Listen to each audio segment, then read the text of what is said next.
Cylinder booking ఎలా చేయడం చూద్దాము. బిల్ పేమెంట్స్ అని క్లిక్ ఇవ్వండి ఇక్కడ యాప్ ఓపెన్ చేశాక.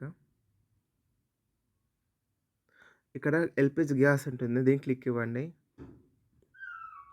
ఇక కస్టమర్ మొబైల్ నంబర్ ఉంటుంది. అక్కడ ఎంటర్ చేయండి వాళ్ళది. నేను ఆ నంబర్ ఎంటర్ చేస్తున్నాను.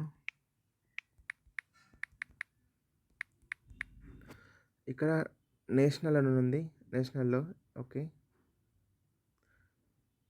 ఇక్కడ గ్యాస్ బుకింగ్ చేయాలి. ఏ ఏ కంపెనీ అనేది ఇంధన్ గ్యాస్ మాది. ఇక్కడ గ్యాస్‌కి లింక్ అయిన మొబైల్ నంబర్ క్లిక్ ఇవ్వండి. ఎంటర్ చేయండి.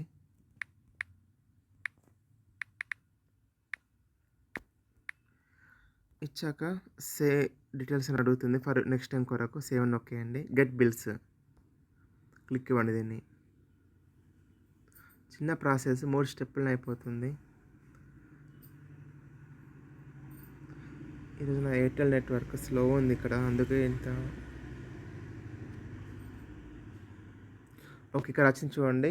నా సిలిండర్ వచ్చేసి ఈ పేరు మీద రిజిస్టర్ అయి ఉంది. తుమ్మనపల్లి అమృత అని. గ్యాస్ బిల్ అమౌంట్ వచ్చేసి రూ. 1125. సో, పే అని నొక్కే ముందు మీ వాలెట్‌లో డబ్బులున్నాయో లేదో చెక్ చేసుకోండి. వాలెట్‌లో ఉన్న డబ్బులు కట్ అవుతాయి. ఇప్పుడు నా వాలెట్‌లో అమౌంట్ ఉన్నాయి కాబట్టి పే అని క్లిక్ ఇస్తున్నాను. Select payment method.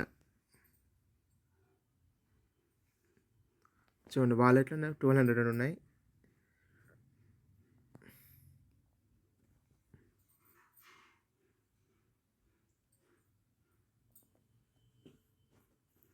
ఓకే మిత్రులారా, పేమెంట్ సక్సెస్‌ఫుల్.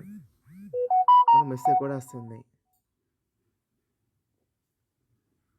చూడండి కస్టమర్ మీరు ఇచ్చిన నెంబర్ కూడా మెసేజ్ వెళ్తుంది. ఇలా బుక్ అయినట్టు Indian gas cylinder. Indian gas నుండి ఇన్వాయిస్ కాపీ కూడా వెంటనే వచ్చింది చూడండి. Invoice generated from Indian gas. చూడండి ఫ్రెండ్స్, ఇన్వాయిస్ కూడా డౌన్లోడ్ చేసుకోవచ్చు క్లిక్ ఇచ్చి. ఈ విధంగా మనం బుక్ చేసుకోవచ్చు. మీ డబ్బులను AP withdrawal deposit, balance enquiry, mobile రీచార్జ్‌తో పాటు అడిషనల్ సర్వీస్ చేయడం వల్ల మనకు అడిషనల్ ఇన్‌కమ్ వస్తుంది.